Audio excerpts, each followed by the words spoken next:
Welcome, everybody, to the PodAskew Podcast. I am CJ, and this is my hetero life mate, Rico. Yo! What's going on, brother? Oh, God, why am I up this early? Have you actually gone to sleep? Does that count as being up? Yes, I've been up all fucking night. I have really bad insomnia, but I'm pumped. I'm drinking Pepsi and I'm smoking cigarettes, and then the good news is I'm off today, so I can just sort of laze around all day today and do not a goddamn thing. But I'm happy to start the day off with my hetero life mate CJ, and let's get this goddamn ball rolling, my friend. Yeah, so the MCU is upon us, as it has been for Christ, almost over a decade, really. 10 fucking years. Yeah. Because it started in 2008 with Iron Man. Now, last I checked, it's 2018. Yes, it is. Actually, so we both saw Avengers since our last recording, and I loved. I saw it twice. Yeah, you saw it twice. We'll get into that definitely. But one thing I liked, since you mentioned a decade, is when it was doing the opening. I don't want to use the word crawl because that's more of a Star Wars thing, but that Marvel thing that it does when it's cycling, like flipping the comic book pages. When it got to Marvel Studios, it replaced the I and O in Studios with a 1 and a 0 and highlighted I thought that was brilliant. I did too. I thought that was awesome. And just a quick jump on that, I don't know if anyone's seen the picture on Twitter of everybody. They got everyone together and took this massive fucking picture, like a school picture. Oh my God, it is just a geek wet dream there. Yeah. But they weren't in costume, which should have been. Well, I mean, some of them you can't. Like, Tony, unless they actually put him in some gigantic plastic thing, would have been a little hard to do. But, yeah. He just needs to wear a suit, and he's like, I'm Tony Stark. What are you talking about? Oh, true. So, all right, so before we even continue, as usual with our show, massive fucking spoilers. If you have not seen the majority, if not all, of the MC Universe movies or the most recent Avengers Infinity War, you are going to want to skip this. You are going to want to come back to this, but you are going to want to just take a pause, take a breather. It's going to be okay. We're going to get through this shit together. But you have to see Avengers Infinity War. Then come back to us. We're friends. Yeah, totally agree. Because we may not deep dive every movie, but I want to analyze the fuck out of the Infinity War, if nothing else. So, because, yeah, I don't know what they're going to do. I just don't know. There's your spoiler warning, and it just went away. So now, you're fucked. Here on forth, you are not just fucked, you are fucked royally, and we will spoil the shizen out of it. However, I will give a positive spin on that. If you're that far behind and you want a quick catch up and then you plan to go back and watch the movies, listen, we'll give you a quick overview. We're the Cliff Notes version of the MCU. We will try very hard to keep the Infinity War segment to the last part of this podcast. Oh, do we have to? Because I really want to get in it. No, I get it. No worries. I think instead of going in dry, we need to lube this shit up a little bit first. Ew. You love it. So, all right. Again, we're not going to deep dive every movie, but we have to start with the brilliance of the first Iron Man. If that movie is not as brilliant as it is, we are not where we are today with Infinity War and the 17 other movies that have preceded it. We just don't. It is the granddaddy of the MC universe. Exactly, and that falls on one man. And I know you think I'm going to say Robert Downey in it, but it's not. It's John fucking Favreau. Yeah. If it wasn't for that man, we do not have what we have right now. Who knew it would take the director of Elf to make a great fucking MC Universe movie? I know he did that movie, and he's certainly proud of it because I've heard him talk about it. But first off, I'm not a Will Ferrell fan, so we can save that for another episode. But so I don't like it. But that said, I think about him from Swingers and how brilliant that movie is. Swingers made But before even all that, and I'm not even a fan of Elf either, and I'm not even a fan of Will Ferrell. Sorry, Will Ferrell fans. All the power to you for loving him. Exactly. Not for me and CJ. Just because you have bad taste doesn't mean I have to have it. And there's our first lawsuit. Let's move on. So I think my first introduction to Jon Favreau was actually, believe it or not, the Daredevil movie. Yeah. I forgot he's in that, but you're right. Yeah. Because he plays Foggy Nelson. He does. And he does a pretty good job with it. I mean, he's great. I like the current guy on the Daredevil show. But that guy's ridiculous. That show is so good. Oh, God. It is. Talk about a fucking geek wet dream. Yeah, we need to save the Netflix universe for a different episode, but yeah. I don't even feel like it's... Like, it still doesn't feel like it's part of the MCU for me sometimes. Oh, I mean, I can see that, but they tie it together pretty well. And look, if I was to... Okay, and we'll probably get into more predictions later, but if I was to guess for second part of Infinity War, you may see Daredevil. I wouldn't be stunned. That would not shock me at all. What I would just be happy with is Spider-Man, like... guest starring in one of the shows. Well, that may not be possible now. Well, you want to go there? You want to go there, buddy? We'll get there, but I don't know. I need a little bit more lube before you fucking fuck me in the ass like that. Ew. Yeah, no, we'll get there, but yeah. I'm still reeling. I'm 24 hours, or not even 24 hours removed from seeing it, and I'm still reeling. Yeah, I saw it twice, and I cried the exact same times each fucking time, because I was thinking, like, I'm more prepared the second viewing, I'll be okay. Nope, I'm going to cry exactly like I did the first time. I'm glad to hear you say that for the simple fact that I was afraid I was the only pussy on the show. So you may be a bigger pussy, but you're not the only pussy. Okay, good. So anyway, back to Iron Man and Favreau. So it is astounding to me because Iron Man is kind of like he's now a major player, but he was not really a major player in the comics. No, he wasn't Spider-Man. He wasn't Captain America, and even Captain America was kind of pushing it. Like really, the big players were like Hulk, Wolverine, Spider-Man. All of Spider-Man's rogue galleries were kind of more infamous than Iron Man in his own way. The entire X-Men team. Excuse me, not just Wolverine, but the entire X-Men. Yeah. I mean, I get your point. Wolverine's probably the face of the X-Men, but the entire X-Men even probably had more weight than Tony. Well, not to mention the X-Men had already had their own successful, at least trilogy. I'm not even talking movies. I'm talking just from... You're right, but I'm just talking about from the comics alone.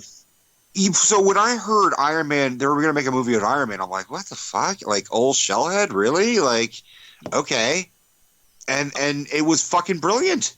Okay, and we should quickly, without getting into boring legal shit, talk about why. And the reason why is because at the time they made Iron Man, Marvel had sold off the movie rights to most of their property because they were going under and they needed the financial gain to avoid going out of business. So they sold off Fantastic Four to Universal. Correct me if I'm wrong on one of these, but I know the main. What it is Hulk is Universal. Yeah, I thought Fantastic Four was too. No, Fox has Fantastic Four. Okay, that makes and sense. X-Men, which means that we may see the Fantastic Four in the future because if the Disney sale that's continues, the hope. Yeah, but that also means Deadpool.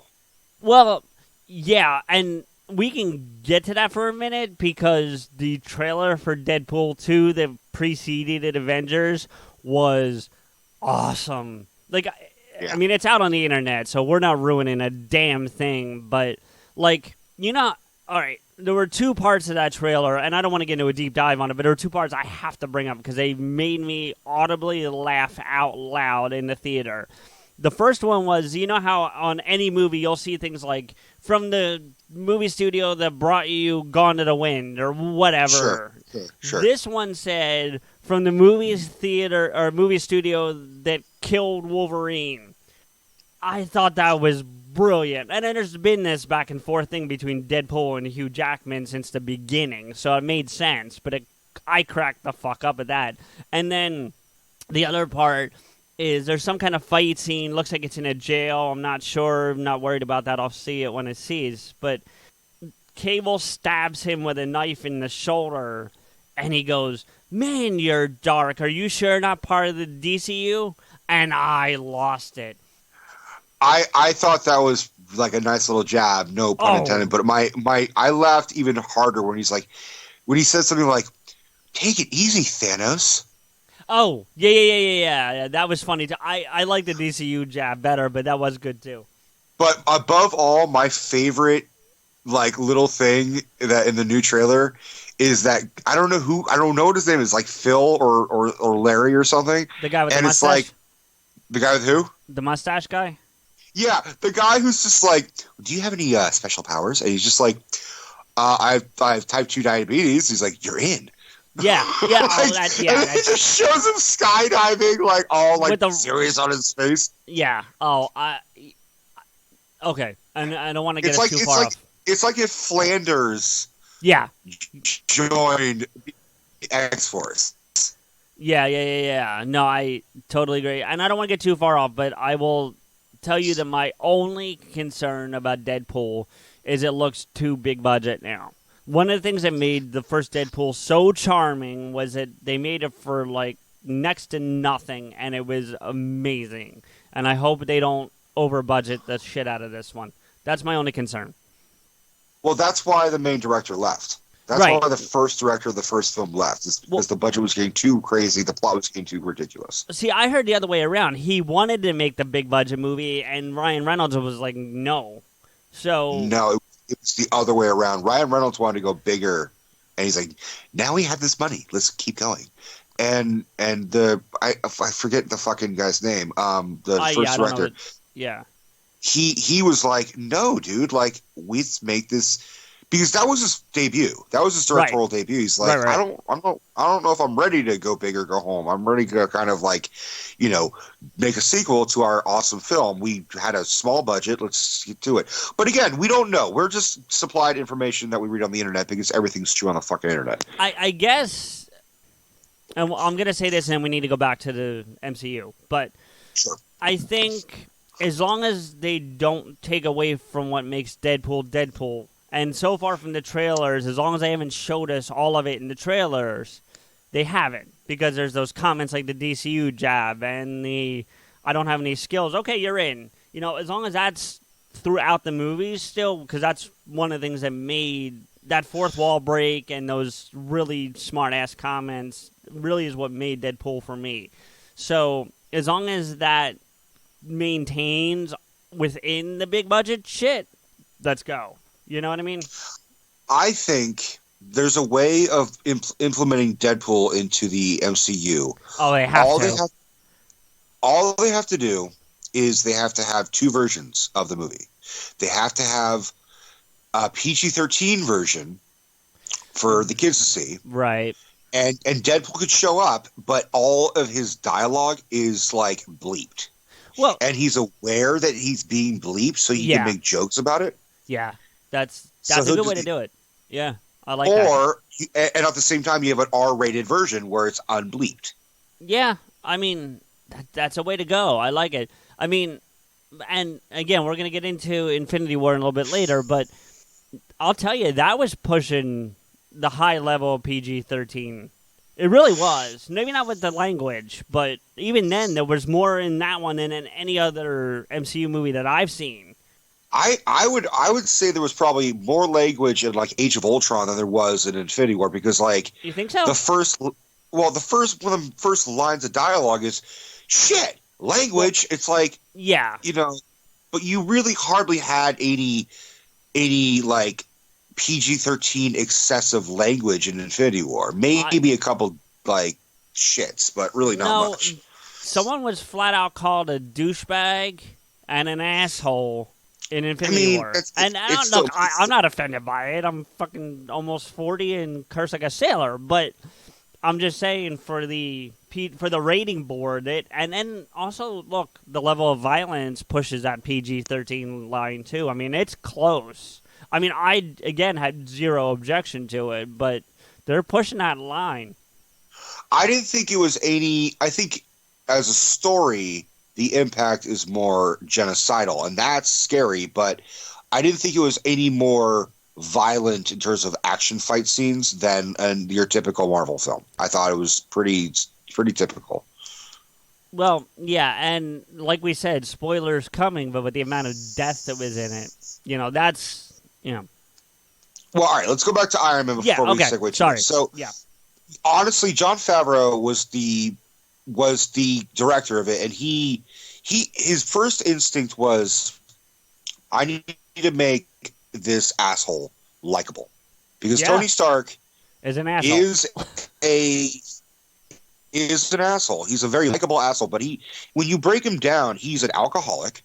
He is, incredibly egotistical and narcissistic. And not to say Robert Downey Jr. is all those things, but he definitely conveys. Well, he definitely experienced those things. Yes, and I think because he has had his ups and downs in his career, he knew he could play Tony, because he's like, I've been at Tony's rock bottom already. Right, and that's what I was just going to say. Like, that's not us disparaging Robert Downey. He's outright said, I've lived that life prior to now, so I know what that's like. He may not have had the money that Tony had, but that lifestyle, he knew it. He's got the money Tony has now. That's he does now. Sure. Yeah, shit. I think he made 55 for Infinity War. Dude, I mean, the last movie. Do you remember the last movie he did before Iron Man? Wasn't it Scanner Darkly? It could have been Scanner Darkly. I also think it could have been Zodiac, because that was the beginning of his. You haven't seen Zodiac? No, I have. I forgot he was in it. One of my all-time favorite fucking movies, and I'm bringing it up, is because Shane Black, who did Iron Man 3, wrote and directed this movie. This is one of my all-time favorite fucking movies. It's Kiss Kiss Bang Bang. Okay, that I haven't seen. Have you seen it? No, I'm familiar with it, but I haven't seen it. Dude, it is so goddamn good. It breaks the fourth wall, and it is a mystery movie, and it's RDJ being RDJ. Okay. Like, he's a criminal who's like running away from the cops, and he runs into an audition, and in order to like hide, he like does the rehearsal audition piece, and it's really kind of relevant to what he just went through, like running away from the cops. So he nails the audition. So they fly him out to LA to be an actor as a detective, and in order to like understand the role, they hire a detective to teach him how to play a detective, played by Val Kilmer. We're starting to lose you a little bit, Rico. And his character is he's a PI, and he's also gay. Okay. I think you losing me? A little bit, but I think we got enough of the point.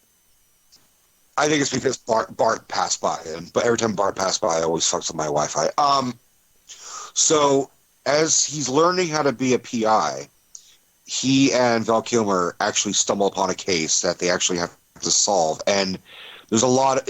Robert Downey Jr. plays the narrator, and he's frequently breaking the fourth wall as his character, and he'll like stop the movie midway, and like it'll actually like show like the movie pause and like kind of look like film is showing, and he'll be like, oh shit, I forgot an important detail. I'm just like my dad. He's always telling a joke, and he's like, oh, there's a bunny rabbit and fuck the blue rabbit, and it's so goddamn good. But Shane Black is the other person I could see who, for me, impacted a great MCU movie. So Jon Favreau's one, Shane Black is another. It's interesting to hear you say that, because to me, and I'm certain we're going to disagree, but to me, Iron Man 3 is the most dismissible of the movies. Or it's up there, if not the most dismissible. Of the Iron Man movies or all of the MCU movies? A little bit of both. Because I'd also put Ant-Man up there as dismissible. I love the movie. I think it's great. It has one of my favorite scenes in the entire MCU in it.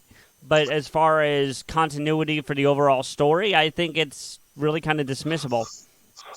I do agree that really nothing kind of significant happens in Iron Man 3 with the exception of like the chest him piece. getting the shrapnel out of his heart. But at the same time, it's like it doesn't really do much because he still made suits. Right. Well, and I guess the significance of is he destroyed all his suits at the end of 3. Again, spoilers, people, we warned you. And then he comes back and makes more suits, you know. And he references that in Civil War, I think, when he's talking to Cap. Yeah, but then he still has suits, so it's like, well, yeah, you know, he says that, but he references it. But honestly, I will say, now that I think about it, the most important part of Iron Man 3 is his PTSD of the Avengers. Yeah. Right, but it just gets so lost in all the other silliness that's that movie. I mean, it's just a shame because it had potential. You know what I mean? Like, I'm not telling you it's a bad movie. It's not. I enjoy it. I like it. And they should have done more with the kid, I think. He's supposed to be coming back. Well, great, because I think he was a cool character. But they should have done more with the kid. And I don't know. It feels so lost. I mean, like, even Happy almost dies in that fucking movie. And when it comes around to, by the time Spider-Man Homecoming happens, it's like that never took place. You know what I mean? Yeah, I mean, at the same time, I think they were going a direction, and then, like, it just, I mean, before I went and saw Avengers Infinity War, I went through 90% of the movies. If I had it on DVD, I watched it. And I have all of them except for like the Thor ones. I just haven't been able to like find any copies to buy. But I have them all except for those. So I went through Iron Man 1, 2, 3. I went to Cap America 1, 2, and 3. I went through Doctor Strange. I went through Ant-Man. I went through both the Avengers. I went through everything. Iron Man 3, I would arguably say, is the Star Wars Last Jedi of the MCU. Okay, I'm curious to hear that. Because it went very different directions than you initially thought. It had a big bad villain that wasn't the big bad villain. I did like that.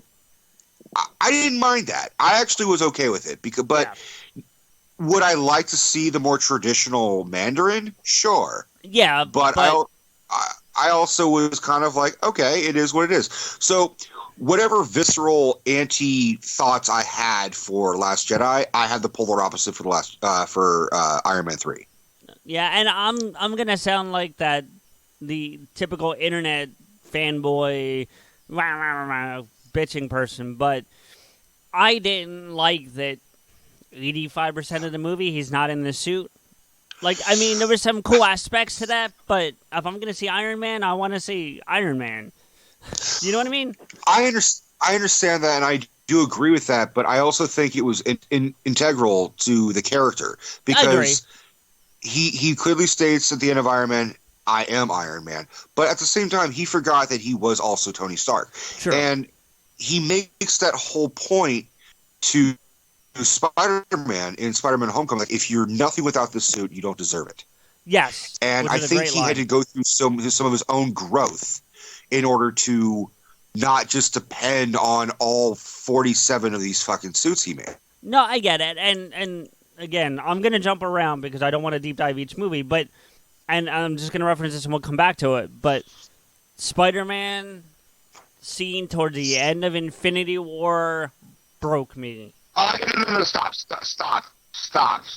We'll get to that because that broke me. God damn it! You're gonna make me fucking cry, dude. It broke me. Oh. All right. Look, let's get there. We'll get there. We gotta get there. Anyway, I want to talk about really quick because it's gonna take like 30 seconds. My favorite scene from Ant-Man, because Ant-Man's got one of my favorite scenes in the entire MCU, and it's dumb, and it has nothing to do with the overall story arc. It's just a funny fucking scene, and it's. Can I guess it? Yeah, go for it. Is the Mexican dude who's talking about like that one dude, and then he has that other dude, and then she's like, "Yo, man, you got wicked fine." You're crazy. Yeah, that It's great. And Michael Pena was amazing in that role. It was awesome. I loved it. It makes me laugh out loud just thinking about it. And I've heard something that I'm 90% positive is real. And if it happens, it's the primary reason I want to go see Ant-Man and Wasp. And there's apparently a scene where Michael Pena is describing the entire MCU arc to somebody up to that point, and it's like that. So you're going to have, I'm hoping, these flashbacks to other movies, or these guys came in and shot quick scenes of Michael Pena's voice and them lip-syncing the entire story arc of the MCU. If nothing else, I want to see that movie for that scene. I am all for that with one addition. Okay. Right when he's about to say, "Oh, let me tell you about what happened with Ant-Man and the Wasp," he fades away. Well, and yeah, then we have to watch it. I don't know if I don't know what point it's coming in the movie. Like, obviously, we don't know what point that's coming. I don't know if it's going to be early in the movie, late in the movie, an after credit scene. I don't know, but I want that scene more than the entire movie. I agree. That was arguably what the fact that also they had Stan Lee saying, "Yeah, super fine, crazy, sexy, fine." Yeah, that was such a fucking god. Hold on, before we actually progress, we need to talk about Stan Lee. Yeah, I was just thinking that. I agree. Look, if they're fucking with Stan the way they're saying they're fucking with Stan, somebody needs to get slapped around. Someone needs a goddamn timeout because this is bullshit. Yeah, you don't fuck with Stan the Man. I mean, he is essentially the closest thing. He's not only. I mean, I said that like Iron Man is the grandfather of the MCU. We wouldn't have an MCU if it wasn't for three key people, and that is Kevin Feige, that is Jon Favreau. And you could even combine Jon Favreau and Robert Downey Jr. together for that little thing. But above all, Stan the fucking Man, Excelsior, needs recognition. He's 95. He's on his last fucking legs. Yep. Whatever fucking adamantium metal he has left in him is rusting out, and he deserves respect. I'm gonna take you a step further. You ready for this? I'm ready, buddy. It's not even Stan, and I love Stan. All props and credit to Stan. It's his late wife. Oh God, you're so right. Because he was ready to quit Marvel, and she's told him. And this story is public knowledge. People have heard this. I'm not talking out of turn here. She said to him, "If you're gonna quit, write your story. Write whatever you want to write. If they don't like it, you're leaving it anyway, and if they like it, great." And he wrote the Fantastic Four, and that started it all. If we don't have that moment, we don't have Marvel, we don't have an MCU, we don't have the three people you're talking about to shoot these movies. It doesn't happen. It's his wife that saved everything. Yeah, if he is the grandfather of the MCU, she is the fairy godmother. Absolutely. And I wish I remembered her name. I hope you're looking it up, because I'm not. I'm looking it up right now because she deserves to have her voice. I mean, we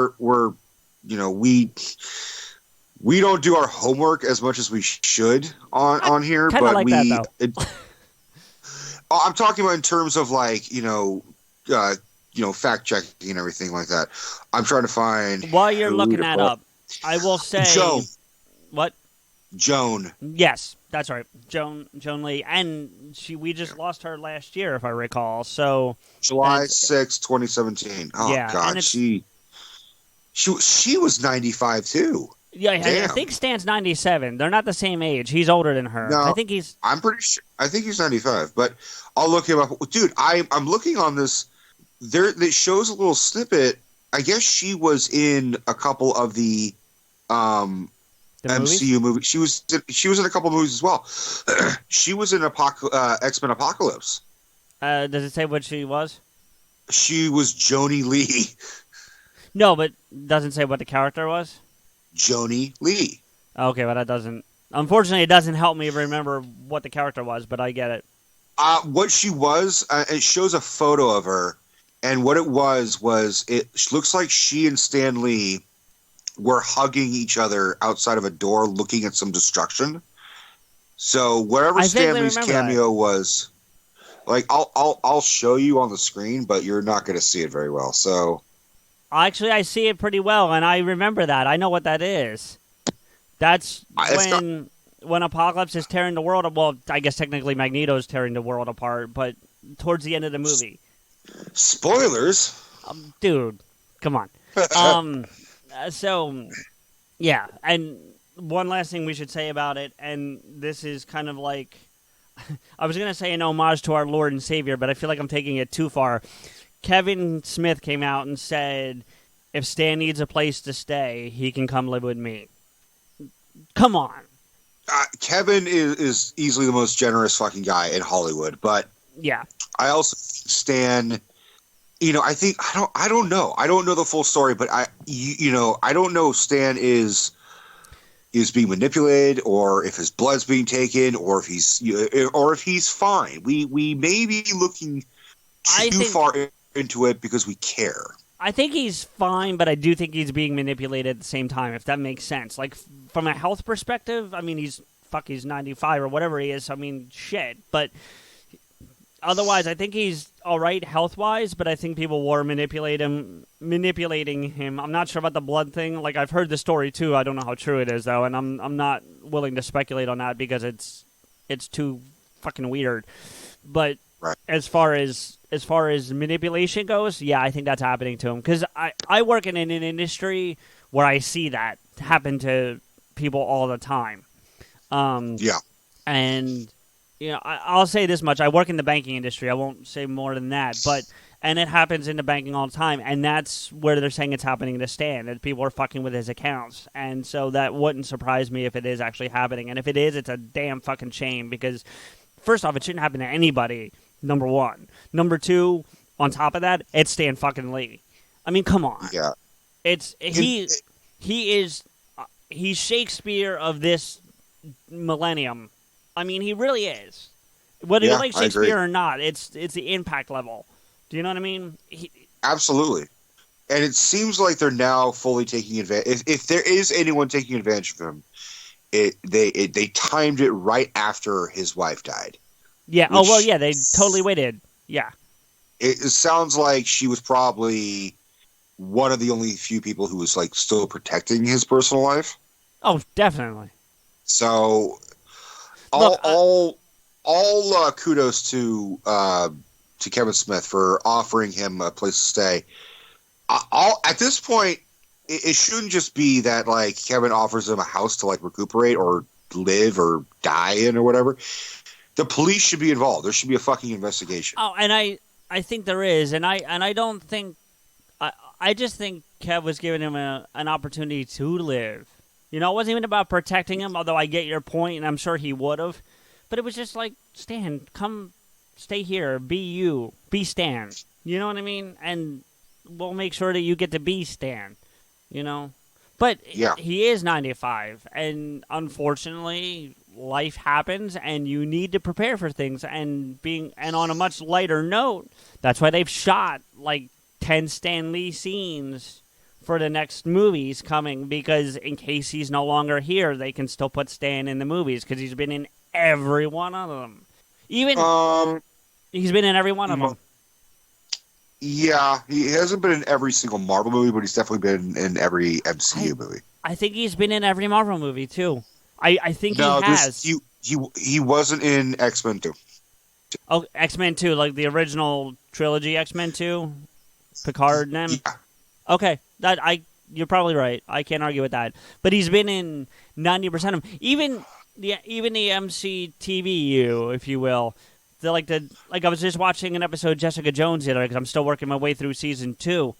And he's not in the show that I've seen yet, but a bus drove away, and there's an ad for like a mortgage company or something, and the guy selling the mortgage is Stan Lee.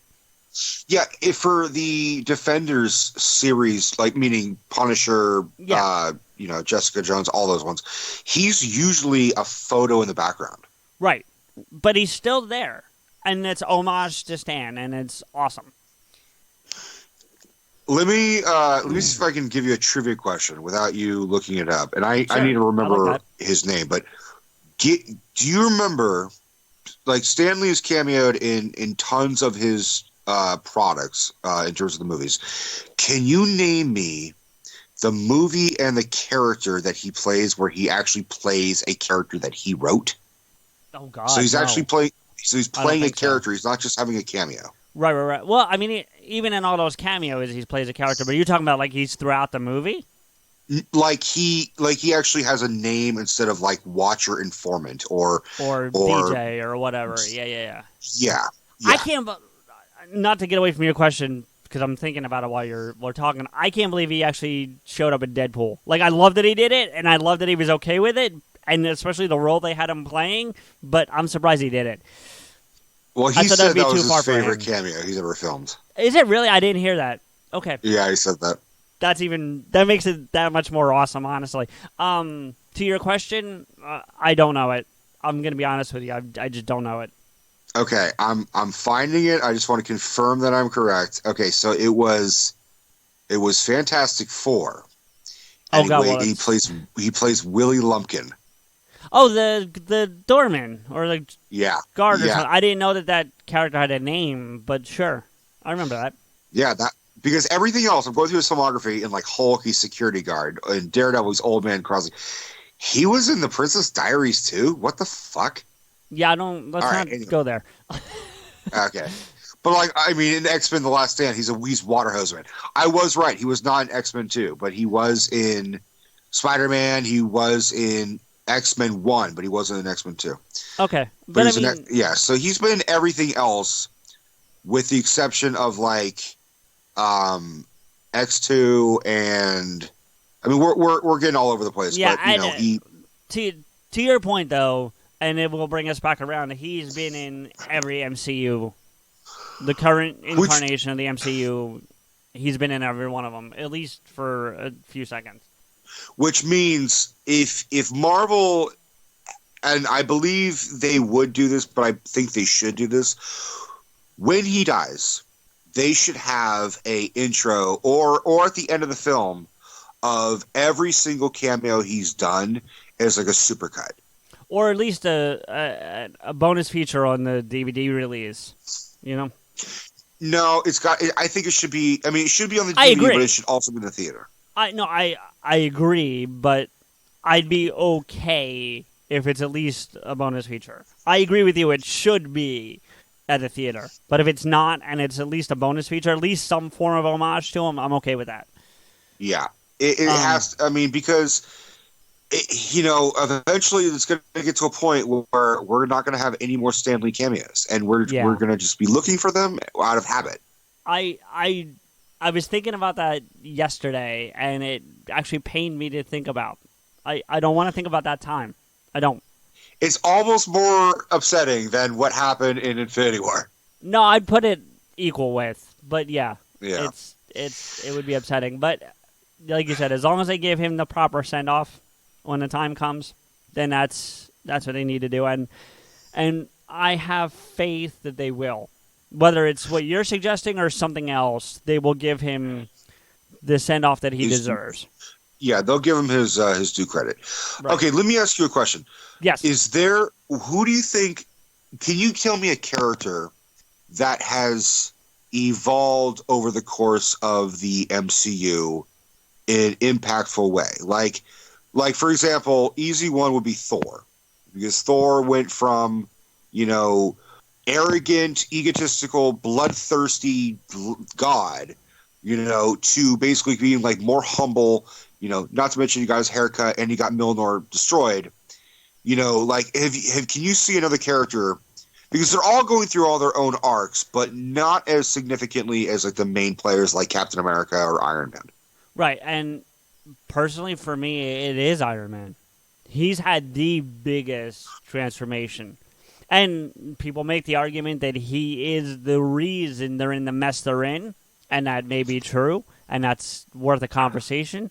But if you see, and you talked about it already, if you see Tony at the beginning of Iron Man 1, gambling, drinking, smoking, sexaholic, whatever, and you look at Tony at the end of the Infinity War, that's a different person. That's two different people. Very much so. I would also... I don't know if Tony's to blame for this movie, though. No. But there's arguments that have been made that Age of Ultron doesn't happen without Tony. You know what I mean? And... Age of Ultron definitely was Tony's fault. The Avengers, you could definitely say that he definitely had a hand in. But ultimately, as it turns out, whether let's just say for the sake of argument, Age of Ultron didn't happen. Okay, right. Thanos was still going to try invade Earth. Sure. So no matter what, with the exception of maybe there would be no Vision, no pun intended. No, I get it. It would just be easier for him to get the scepter and the Mind Stone. So you could almost argue that Age of Ultron, the most important thing that happened into it is because it needed to create Vision. Okay. So whether that's Tony's fault, whether it is his fault or not, it still is what it is. And not every hero is perfect. Every hero is trying to do what he can to improve. And he had good intentions. He wanted to make a security blanket for the fucking world. I would argue that you can't be a hero without a flaw. I think you can't. You have to have a flaw somewhere. Yeah, I absolutely agree. You have to. Like I said, I was talking about Thor earlier. Like Thor, Ghost. I think Thor may actually go through more of a mind fuck. Look, it's unanimous. Every hero goes through some shit. Yeah. Iron Man, honestly, Black Panther really kind of didn't really, go through as much traumatic shit as much as the other ones. No, that's for sure. And you can say that about a couple of them, but there's that scene in Black Panther where he's in the spiritual plane the second time after he's found out about what his father did, and he's pretty tormented. Comparatively speaking, it's not the most tormented thing that we've seen, but he's tormented in that. It wasn't like he found out, that Bucky killed his fucking parents. Well, yeah. No, as I'm saying, there's different levels of torment here, and I totally agree with you, but there's some degree of torment there, too, even. I definitely think that every hero, in order to be a hero, has had to hit rock bottom. Iron Man did it. Thor had to go through it. Thor had to lose his hammer in order to realize that he could be a god without a hammer. Yep. Honestly, I just want to talk about Ragnarok for 1 second. Yeah. Ragnarok has gotten so much love, and it's like even my friend loves that movie. He's like, dude, Ragnarok is the best. And I'm like, Ragnarok is definitely one of the funniest I've ever seen. But it also, I'm not overly fond of it. I like it. I like it fine. But it's I'm the best not of the calling Thor it the movies. best. What? It's the best of the Thor movies. Of the 3 Thors, that's the best one. It's the best of the Thor movies, but at the same time, it doesn't feel like part of the Thor trilogy. And that's what I have a problem with, is that I'm not fond of movies that deviate so far where it doesn't even feel like its own fucking trilogy. Like, Captain America feels like a trilogy. Yeah, well, I could argue that it doesn't for one reason, because Civil War feels more like an Avengers movie than a Cap movie. I agree with that. And you could also argue the same thing. Iron Man 3 doesn't feel like an Iron Man trilogy because he's not really Iron Man throughout the whole film. But it still feels like an Iron Man. But it feels like those movies feel more like part of their trilogies than Thor does for me. Because Thor Ragnarok is just basically Guardians of the Galaxy with Thor. Yeah, I can see that argument. And I'd even argue that hold on, I lost my ability to talk. It may have even needed it to be done to tie it together to set up for the Infinity War. Do you know what I mean? It did, but also at the same time, the only thing that really kind of is related to Infinity War is he meets Hulk in space. He learns to sort of be more humble because he loses his hammer. And his eye. And, well, at the same time, the eye didn't do shit because he got a cybernetic eye later. So, really, what difference does that make? Well, okay. I figure we get to that in a minute, but yeah. Odin dies. Okay.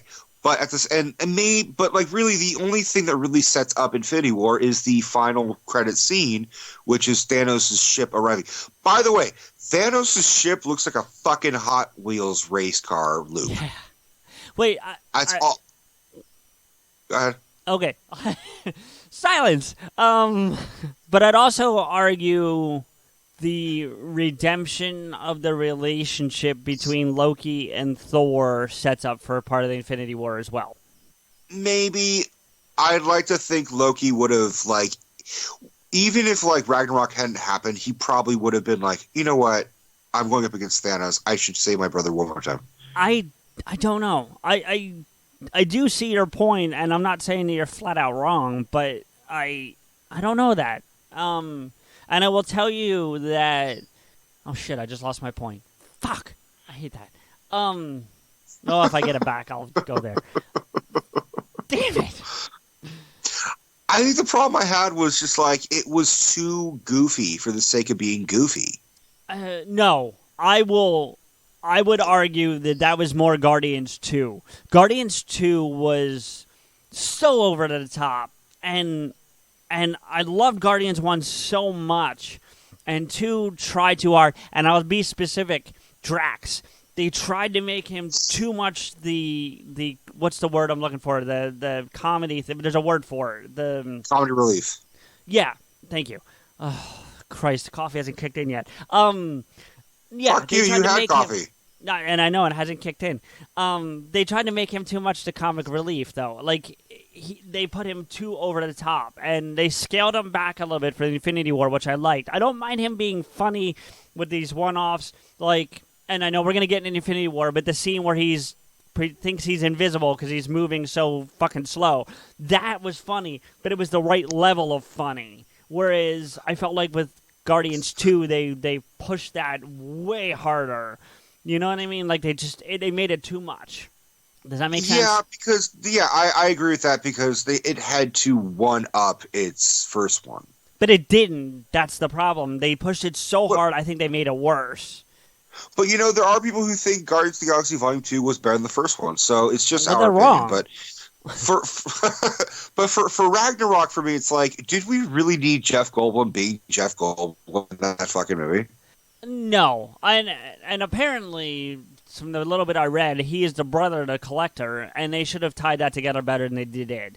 I'm glad you brought that up, because remind me after we're done talking about the Infinity War, because I read this fucking nutty theory that I'm like, okay, that might work. Okay. But so I'll tell you about that theory later after Infinity War. You know what? Honestly, let's talk about Infinity War. Well, wait.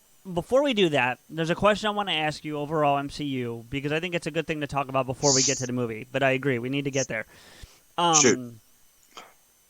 Discarding Iron Man 1 and the Infinity War, just for a second, what is your favorite movie from the MCU and your least favorite movie from the MCU? Or let me phrase it this way. Let me phrase it this way. It doesn't have to be favorite. Which one... Okay, I'm just going to add a third question. I'm keeping those two. Which one took you by surprise the most? Negatively or positively? I don't care. Okay. I'll start with my least favorite was Thor: The Dark World. Okay. To me, it has an unmemorable villain. It has... The only significance of it is it has an Infinity Stone.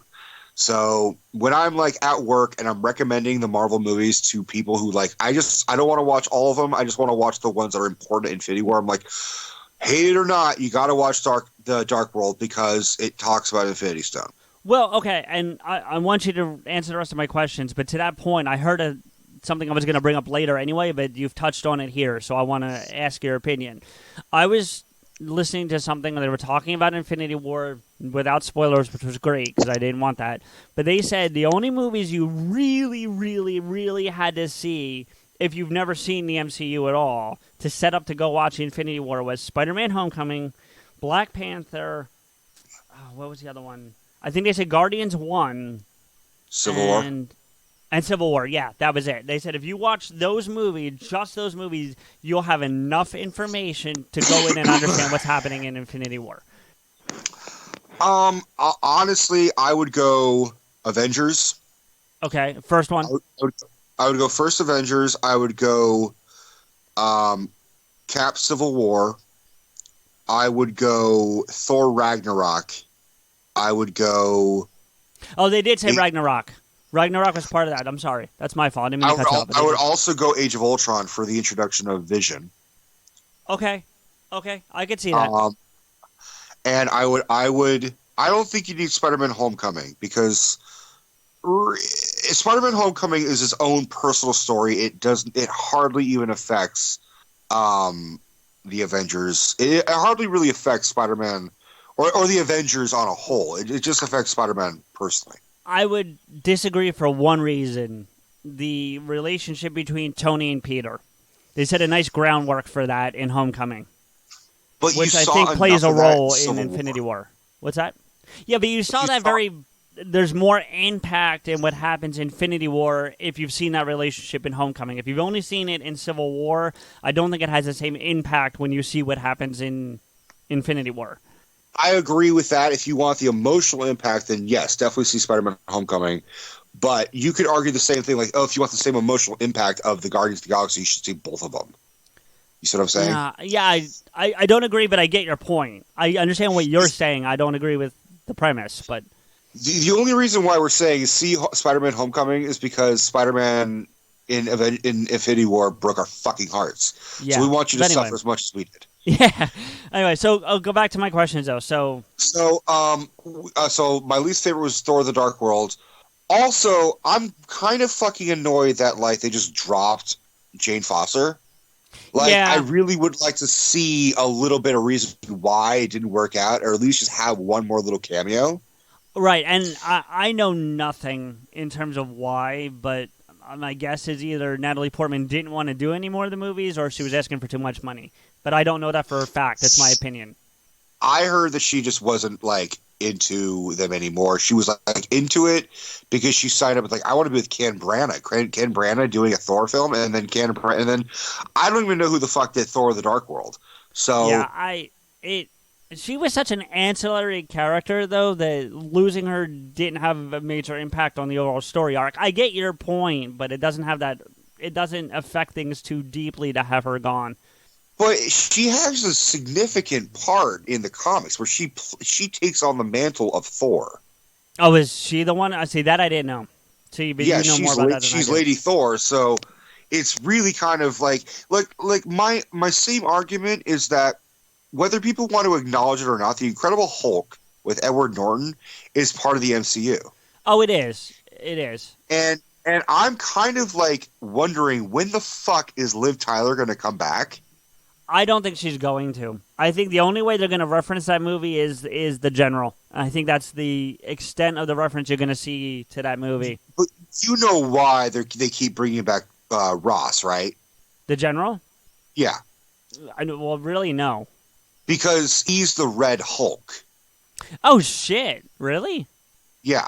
I did not know that. General Ross is the Red Hulk. So I think they're bringing him back in Civil War and in was he in Infinity War? I don't remember. Yes, briefly as a hologram. So they're bringing him back just so we're oh yeah, he's in this. And so when if they choose to turn him into the Red Hulk, we're not going to be oh shit, they went there. But at the same time, they also set up the fucking leader in the Incredible Hulk, who's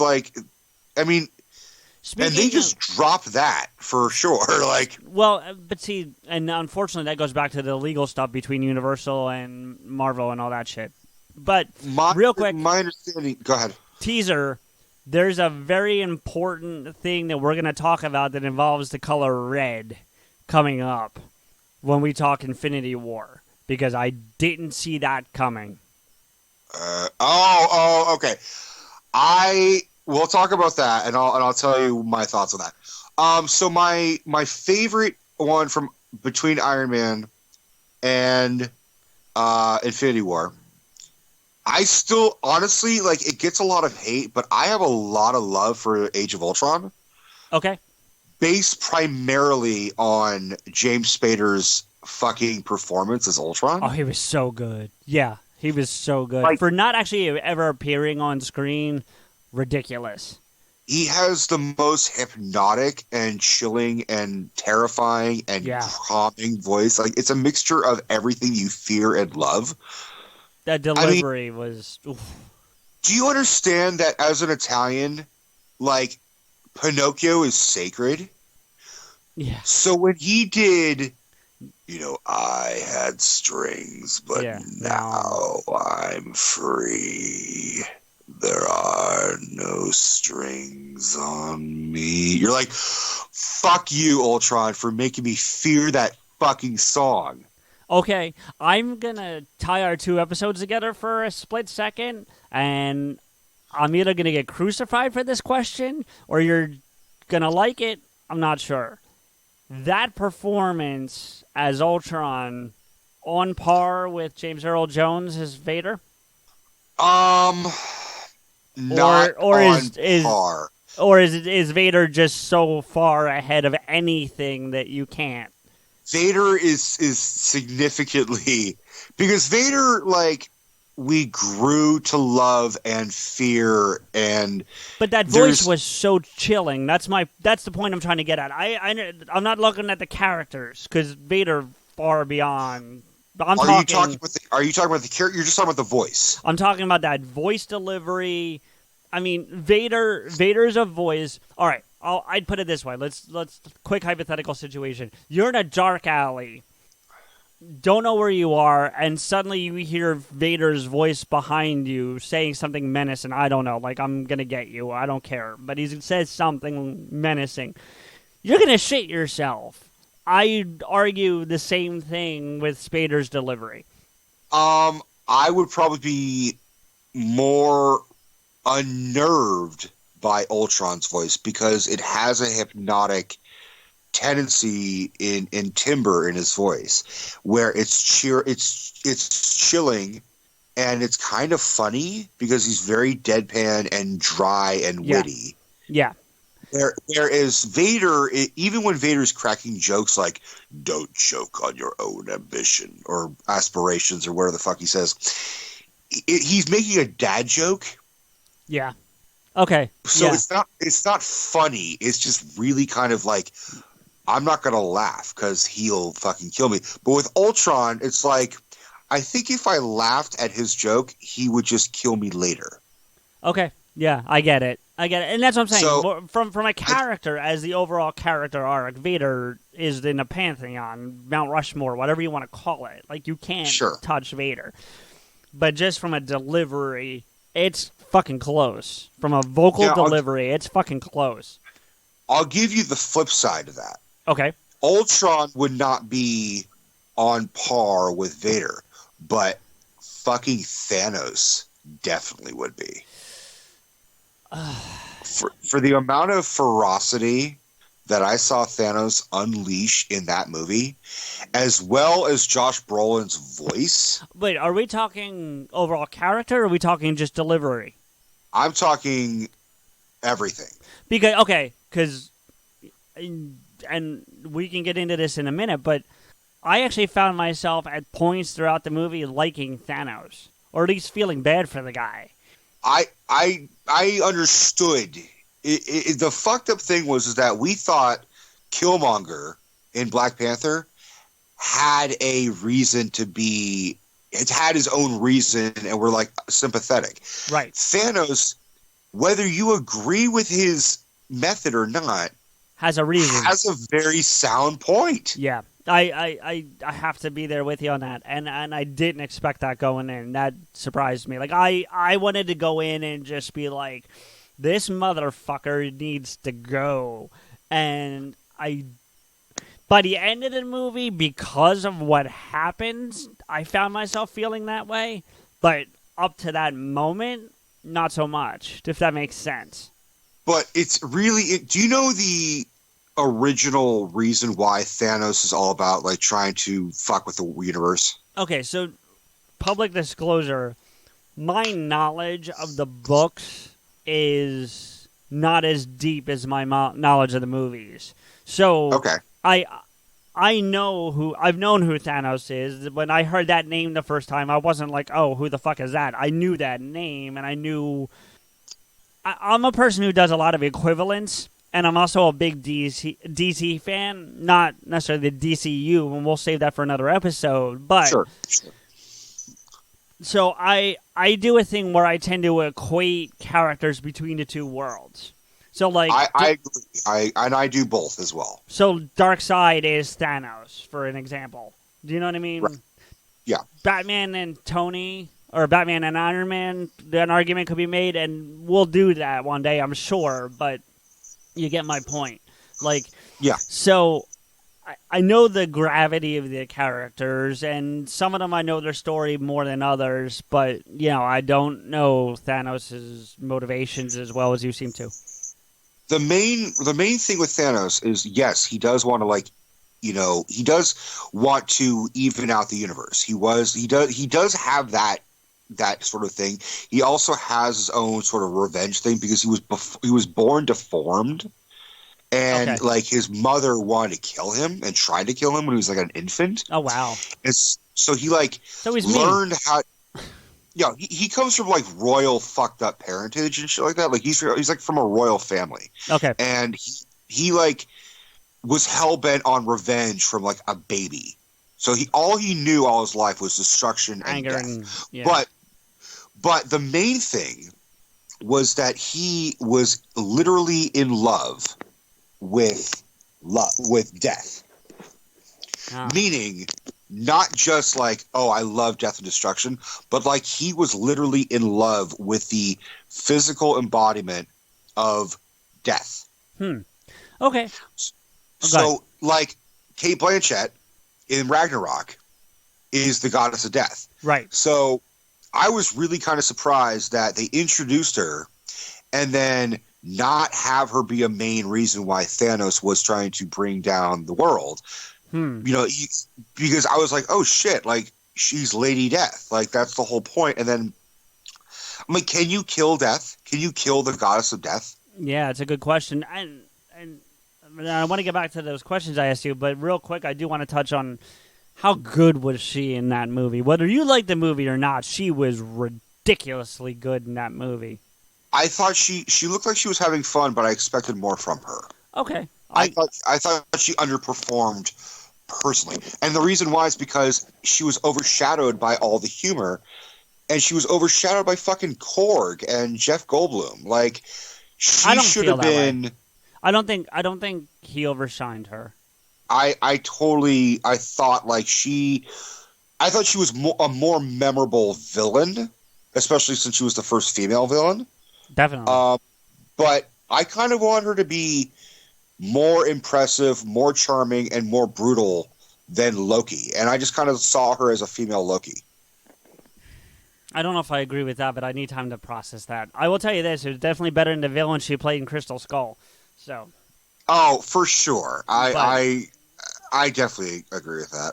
All right, so we still need to touch on the one that surprised you the most, like the one that you didn't go into with. And what I mean by that is, like, let's say you didn't go into it with high expectations. You're like, okay, it's part of the MCU. I love the MCU, so I'm going to watch it. I'm going to enjoy it. But after you watched it, you went, oh, shit, that was much better than I expected or whatever. I mean, the obvious answer would be like something like Guardians of the Galaxy or Ant-Man, because something that was just like, oh, who gives a shit about Ant-Man?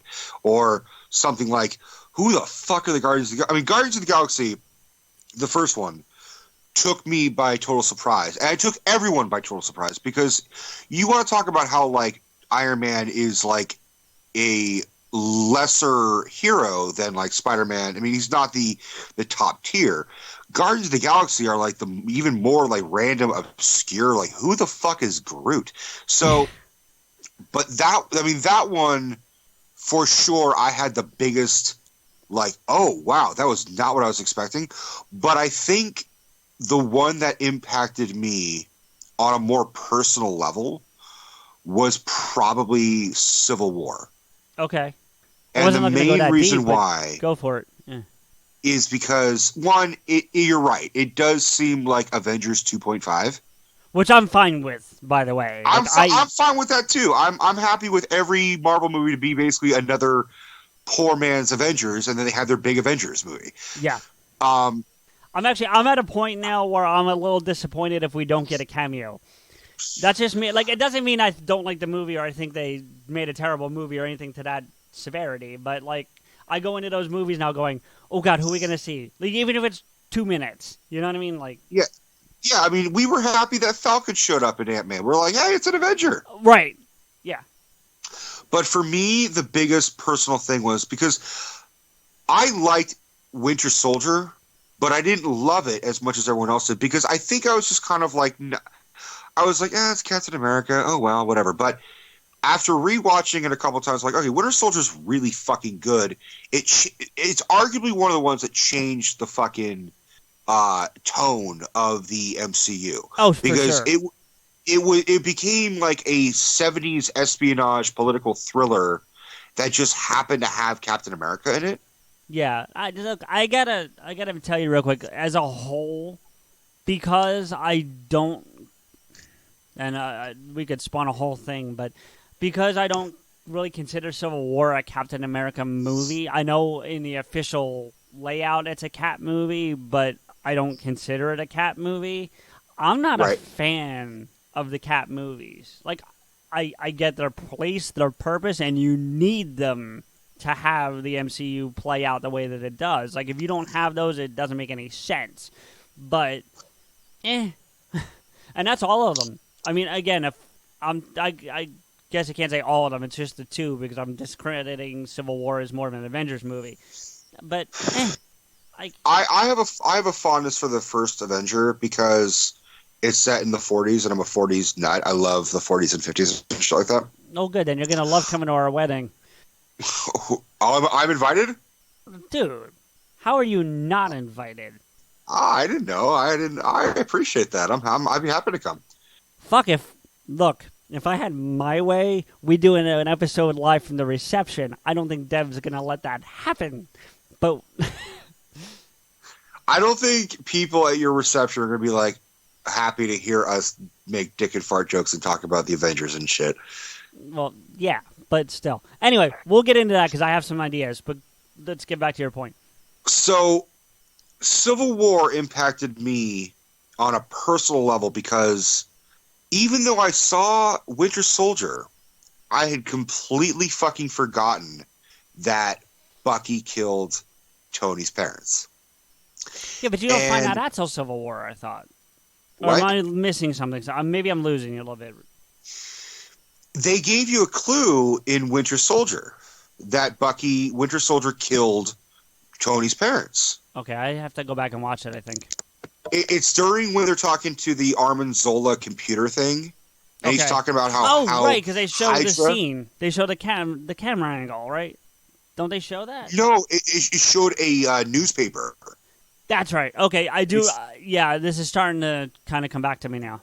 It showed a newspaper article, and it was him talking about, like, the German. He's like, enemies were taken down, and we had to have the Winter Soldier take down our enemies, and it showed like a newspaper cutout of like Howard and Maria Starr killed in car accident. Yeah, and it implied that Winter Soldier killed them. Yeah, I didn't tie that together till you just said it, but it makes sense. Go ahead. So I missed that. I may have when I saw Winter Soldier, it just didn't connect to me, or I missed that 1 second of screen time of the newspaper print. So it never dawned on me that fucking Bucky killed Tony's parents. And even at the time, it was like, okay, well, what does it matter? And then we got more into Tony's life and his relationship with his father in the beginning of Civil War and how it was kind of strained. And then we saw that opening scene where they're in a car accident and blah blah blah, and we don't know it's Bucky or we don't know it's Tony's parents. We just see Bucky on a motorcycle crashing a car. And at the same time, it should be totally fucking obvious rewatching Civil War, where it's like, okay, something happened with Bucky, and so at the same time, something happened to Tony's parents. Right, but I would argue, and I'm afraid it's going to spawn in a whole different direction, and I don't want to do that right now, but I would argue that what set Tony off about that was not that he killed his father, it's that he killed his mother. I agree. You're bringing me to my point. Okay, go ahead. So my point is like, yeah, even though it sucks his father was killed, and like I said, I went through my whole marathon, so I rewatched I rewatched all the Captain Americas. It's really interesting to see how Bucky and Steve Rogers are at that expo show, and shows young Howard Stark showing his like flying car thing. Yeah. And for like a split second as I'm watching, I just burst out laughing. I'm like, oh my God, Bucky's looking on stage being like, I'm going to kill you in like 50 years. Yeah. Yeah. So what hit me the most was that whether you agree with the Sokovia Accords or who's right, Captain America or Iron Man in all of Civil War, I don't care. I don't care about that whole thing. But the fact that it was brother against brother, friend against friend, teammate against teammate, battling it out, because Tony's main like issue was he's like, I don't care. He killed my mom. Yeah. And I'm like, fuck yeah, dude. Yep. Kick his fucking ass. Yep. Fuck up Fucky. Fuck you, Fucky. And like, you know what to say. You know, it's like, yeah, okay, he got his brain in a blender. He's the fucking Manchurian Candidate. All that shit. He didn't know what he was doing. But the real fucked up thing is when you rewatch Civil War, Bucky beats Howard to death with his steel arm. Yep. But when he kills his mom, it's a gunshot. He uses his hand. Oh, that's right. You're right. Yeah.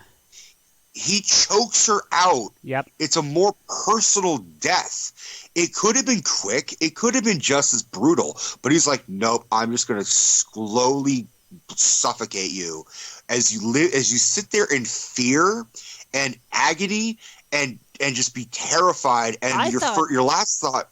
I thought he broke her neck. I'm never going to see my... What? I thought he broke her neck. I didn't think he choked her down. No, because you hear her gagging. Okay. Again, it's been a while since... Well, when I go to Civil War now, I tend to go right to the airport scene. Not because I don't like the rest of the movie, but that scene is so good. I tend to go right to the airport scene and watch from there forward.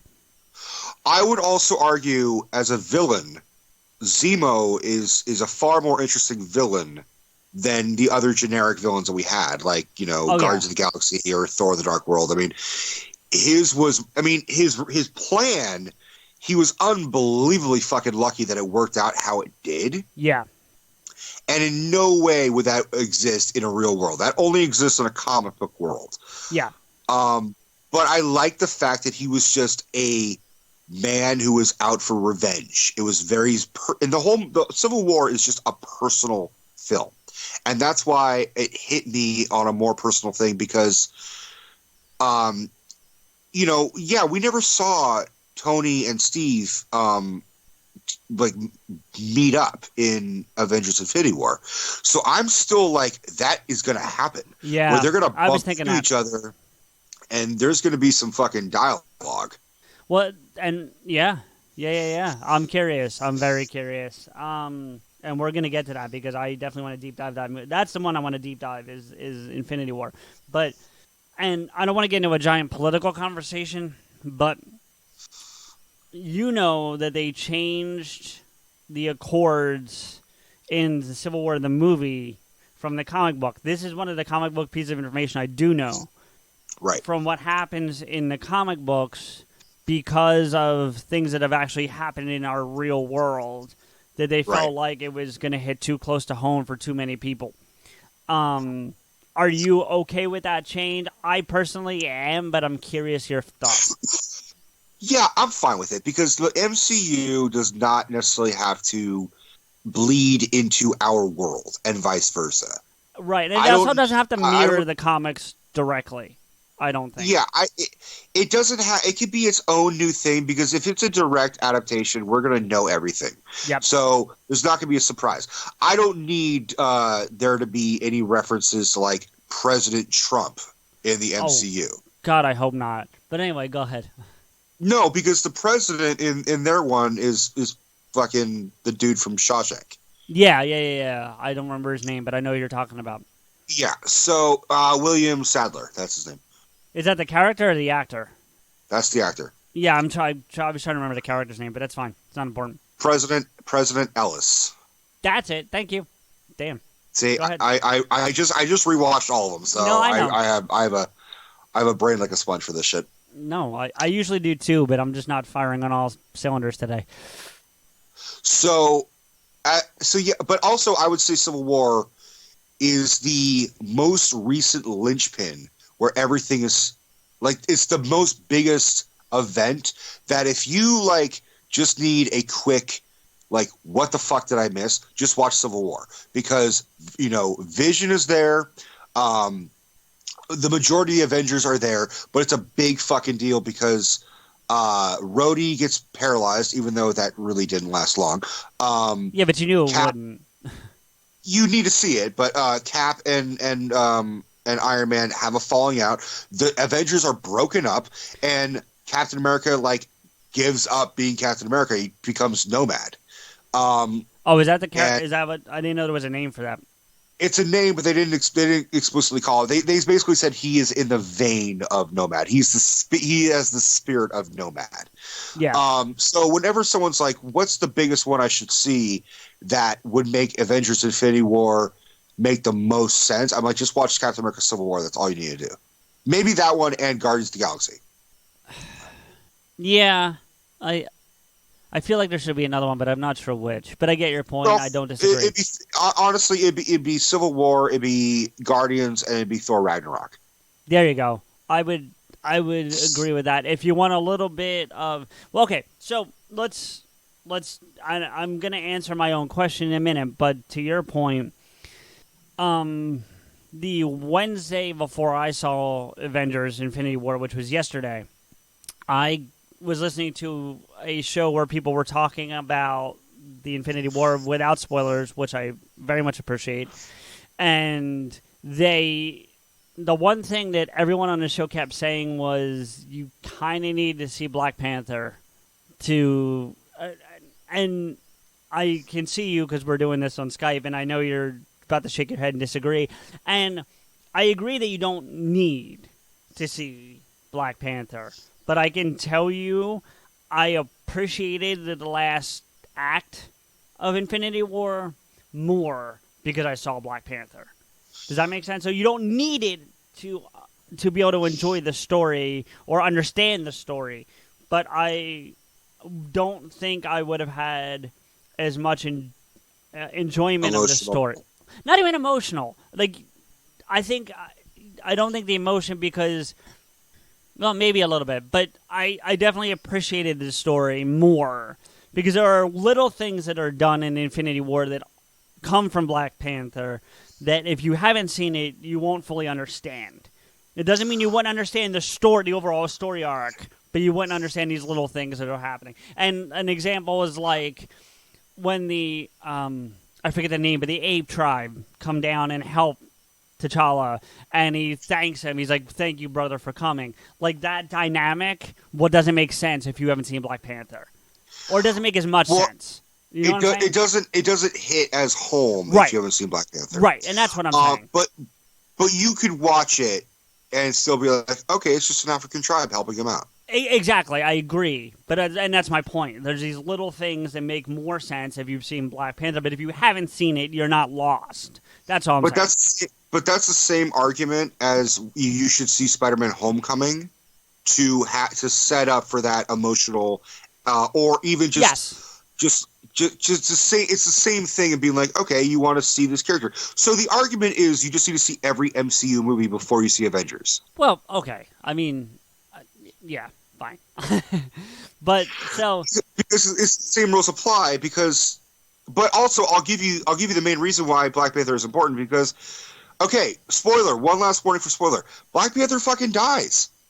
And that was a big fucking surprise for me because, like, I when I went and saw it the first time and he died, he died, but it wasn't like he got stabbed. He dissolved like everyone else fucking did, and we'll talk about those later.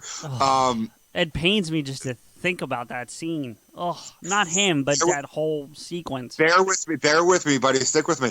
I know. I gotta tell you my answer to my own question too. So. Yeah, I'm waiting for that, but I want to. So, Black Panther is historically important because it is culturally significant for the MCU, but it's culturally significant for a black audience. Yeah. And I live in Oakland. And I saw your rant. It was really good. I watched your rant on Black Panther. It was really good. Thank you. But the main reason why I loved Black Panther was because the first 5 minutes of it are set in Oakland, 1992. Yep. And I'm like, and the director, Ryan Coogler, is from Oakland. He had his premiere barely less, like a mile away from my house. Yep. So Oakland kids don't have a hero to look up to. No. You know, so they needed that. So when I saw it and like Black Panther was like dissolved, everyone like in the audience was like, "Oh fuck no, we just got our fucking hero. Are you kidding me?" Well, right. And we're going to get into a deep dive on that. There's no way there can be that much death and there be a second Infinity War movie. That's that's my point. Like, we'll get there. Hold on.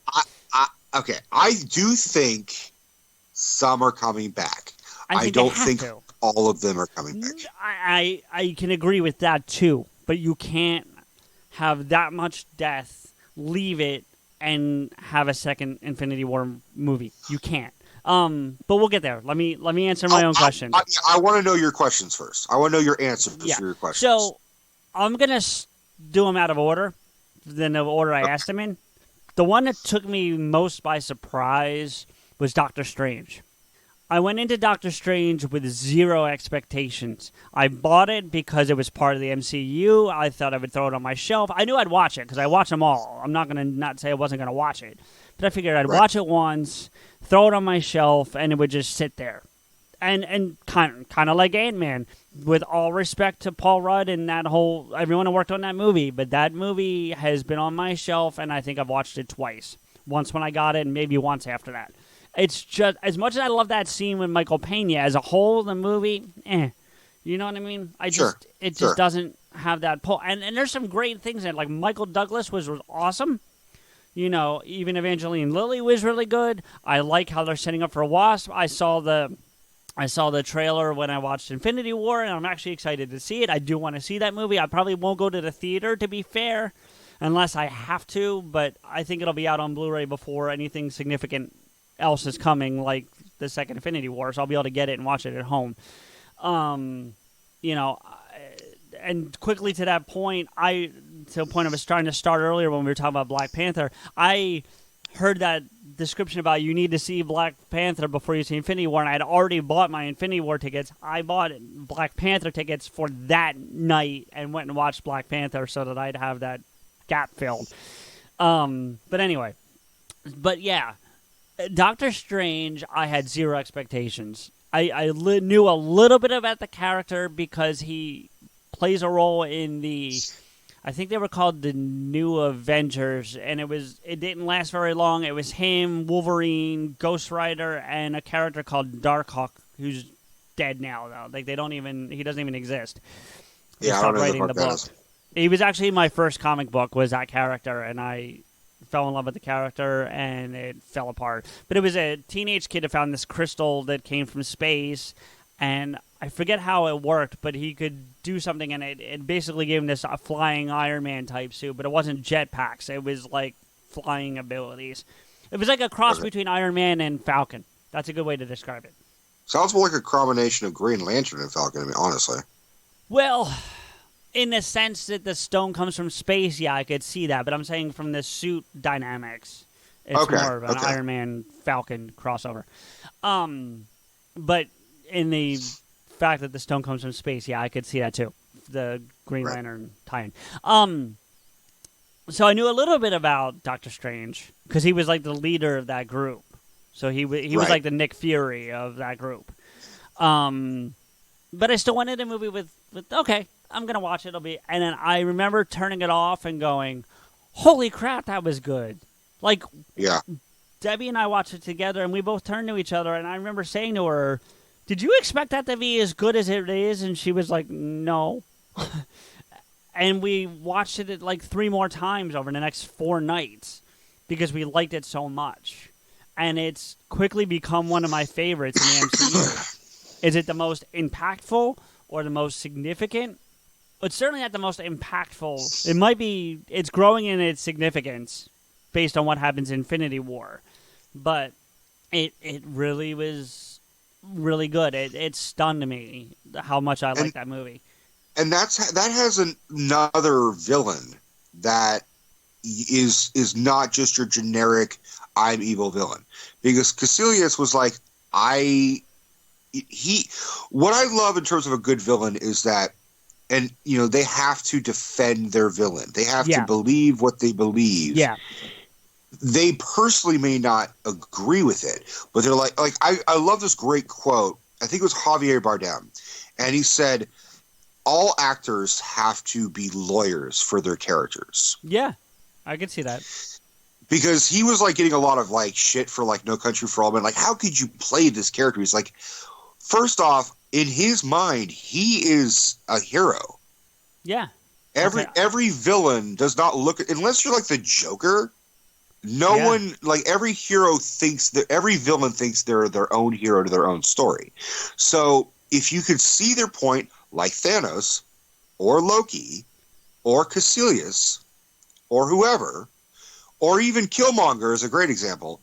You can, if you can understand the villain, that makes it a more tragic event instead of just being like, this guy's a bad guy and he's out for destruction and we have to beat the big bad. Yeah, and I don't disagree with that. And we'll talk about Loki specifically when we get to Infinity War, because I have feelings about Loki that I don't think many people share. Or if they do, it's not as vocal.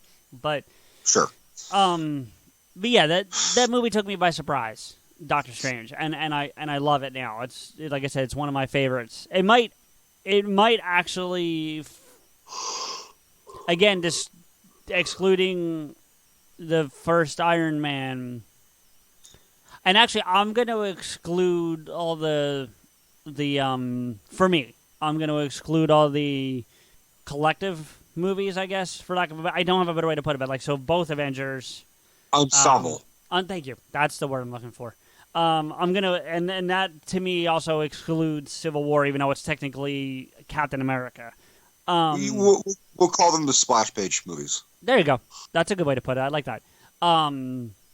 It might be my favorite individual movie in the group. You know what I mean? I definitely agree. In terms of an origin movie, it is definitely up there, because it doesn't need 3 fucking movies like Captain America or Thor or Iron Man for you to relate to the character. You relate and you understand and you feel sorry for Doctor Strange immediately, because he is, in the beginning, he's just another Iron Man. He's an egotistical pain in the ass who's super smart and super ego-driven, and he suffers a catastrophe. Yeah. And you feel of his own making. Of his own making, too. Yeah, don't text and drive, guys. Yeah. And don't drive 150 fucking miles an hour in the rain either, but that's, or whatever he was doing, but you get the point. But one of the problems that and I don't say this often, but one of the problems I have with the MCU is that while they know their shit and they're planning their shit out years in advance, I'm talking about the producers and the writers and the directors, they sometimes throw in a reference and it just doesn't make sense. Because in Winter Soldier, they they find out Hydra has been S.H.I.E.L.D. all along, basically. Yeah, but and they have cornered a S.H.I.E.L.D. agent. Jasper Sitwell, I believe his name is, and they're on. That's the guy on the roof that they like dangle, and like Falcon like catches him or some shit, and they're interrogating him, finding out like, how long has Hydra been in S.H.I.E.L.D. and blah blah blah, and they said they've been following threatening people, and they've kept their eyes on Bruce Banner and Iron Man, and they even throw in Stephen Strange. Now, at the time, Stephen Strange was just an egotistical doctor. He wasn't the Sorcerer Supreme. He wasn't even fucking, Nepal studying. So that little thing always kind of bugged me that they were just trying to give us a nice little like, oh, hey, we said Stephen Strange for the fans. Well, but as a continuity, you're like, why the fuck did S.H.I.E.L.D. give a shit about a doctor? I would argue that, well, I get your point. Absolutely. I would argue that the timeline in the MCU is very, very fluid. So that just because Doctor Strange, the movie comes out, like 4 movies after Winter Soldier or whatever it is, I'm not looking for specifics, but whatever it is, that could have been happening congruently in the MCU timeline. I would agree with that if they hadn't had, like, 2017, 2018 things in Doctor Strange, like the car he drives or the fucking watches that he has. Like I was looking for that answer. I was looking for the exact same reason that you were looking for, that Doctor Strange, at least the first half, happens to be set in like 2014, and he's been studying, for 3 or 4 years in Nepal to become the Sorcerer Supreme. I would totally buy that. But when he's driving and he gets his car accident, he has wearing like a 2017 model watch. Okay, but so unless that's what I'm saying, is that like what we're saying is the MCU is not perfect, but it's 99% perfect. Sure. Yeah. But I'm a hardcore stickler when it comes to that type of shit. Continuity. Hardcore continuity, and even they do the same thing where they talk about like, I forget which one it was. I think it might have been Age of Ultron, where they say, oh yeah, we have everything. We have a guy who flies. We have a guy who swings on webs and crawls on walls. And they're like, well, where the fuck? I mean, I can accept Spider-Man exists in this MCU without seeing his origin story. We don't have to see his origin story. We don't have to see him getting bitten by a radioactive spider. We don't have to see Uncle Ben die. That's fine. I'm kind of glad, actually, you brought that up real quick, because I liked the fact that in Homecoming they don't do that. I actually like that. They just said, he just says, I was bitten by a spider, and the spider's dead. And he also references Uncle Ben by just saying that, everything that's happened to May. That's the only reference to it, but if you know Spider-Man, you know what he's talking about.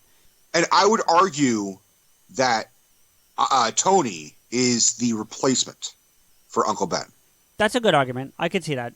Yeah. He's the father figure, which is why I was 100% convinced Tony was going to die. You're taking me back to that scene. It's, dude. All right, go. So I was 100% convinced, like we all were. We were all convinced Tony's going to die in Infinity War. Okay. Can I just touch on that real quick? I agree. Yeah.